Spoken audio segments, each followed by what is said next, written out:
All right, Math 1, final benchmark, number 16. A taxi service charges $2 for the first mile and then $1.20 for every mile after that. The furthest the taxi will travel is 25 miles.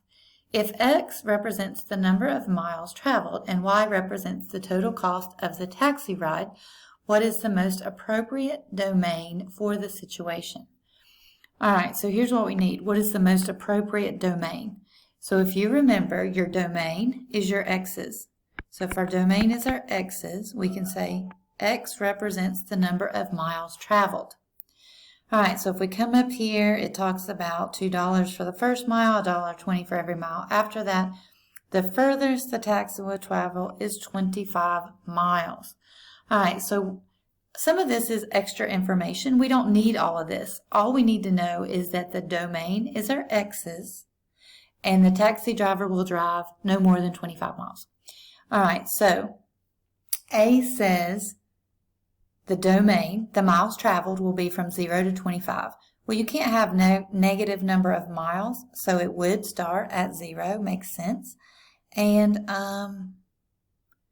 goes up to 25 miles. So 0 would be if there's no miles traveled, okay?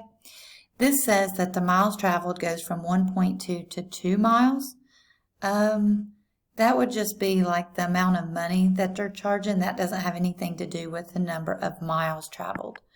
All right, and the 1.2 to 125, I'm not sure where they get the 125, but again, the 1.2 would be how much money they travel per mile, so that doesn't have anything to do with it.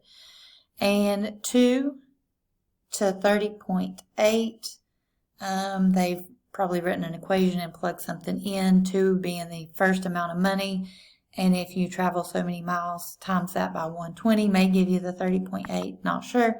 But anyways, don't overthink this type of problem.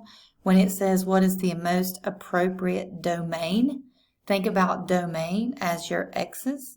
X's are the number of miles traveled, and it says that the taxi will drive up to, or the furthest the taxi will travel is 25 miles. So it'll travel up to 25 miles. So the answer for number 16 is A.